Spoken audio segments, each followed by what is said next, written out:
This vlog is the start of my vlog series, Permission to Be. So called because that's the one phrase I've used with nearly all my clients. You have permission to be happy, neurotic, bossy, generous, insert behaviour that you feel guilty about here. The only thing you need to do is remain mindful of the consequences of that action. And today, I'm giving you permission to be you. I'm a psychologist, but I have no fixed abode. I write, I coach, I consult, I offer the psychological viewpoint on paper and in person. But in answer to that question you get asked when someone meets me or when my friends need to double check what it is I actually do. I do say psychologist, and this leads to a number of assumptions which I thought I might address now. Number one, I don't analyse my loved ones. It takes far too much work, and in the last 44 years of what I've seen, I don't think any of them can afford me. I can barely afford the therapy myself. I'm not, number two, as together in my life as I may appear in your offices. It takes a lot of work for me not to be Bridget Jones, which thankfully some of you think is charming when she's popped out. Now, a good example of this is I came home one day and I mentioned to my husband, I think I've lost an apple in my car. Now, my reasoning is very simple. It was there when I left the car and it's not there now. His response to me, did you eat it?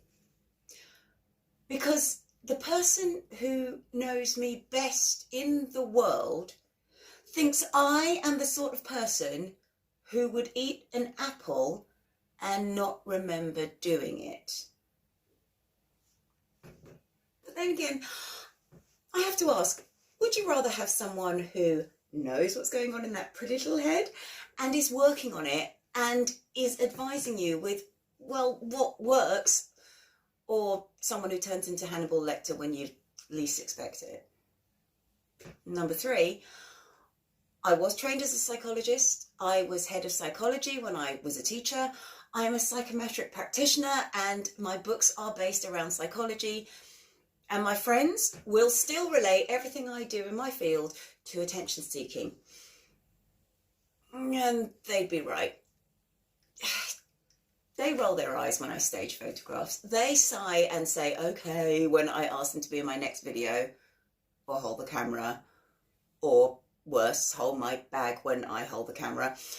And while they're pretty sure I don't make them run mazes, they are less sure that I'm not lining them up for my next IGTV. But you know what? Those friends, my good friends, they don't care. And that's the point.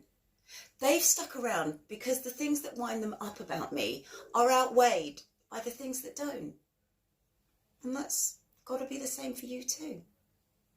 You, like me, will have habits that you aren't proud of. You will have idiosyncrasies which would probably irritate you if you saw them in others, but that's part of being human. That's simply what makes you, you.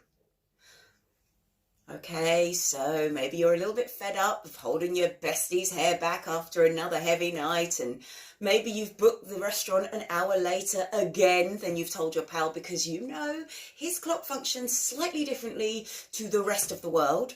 Or you are once again listening to that on-off relationship. And don't just take it from me. Here's what you had to say as well.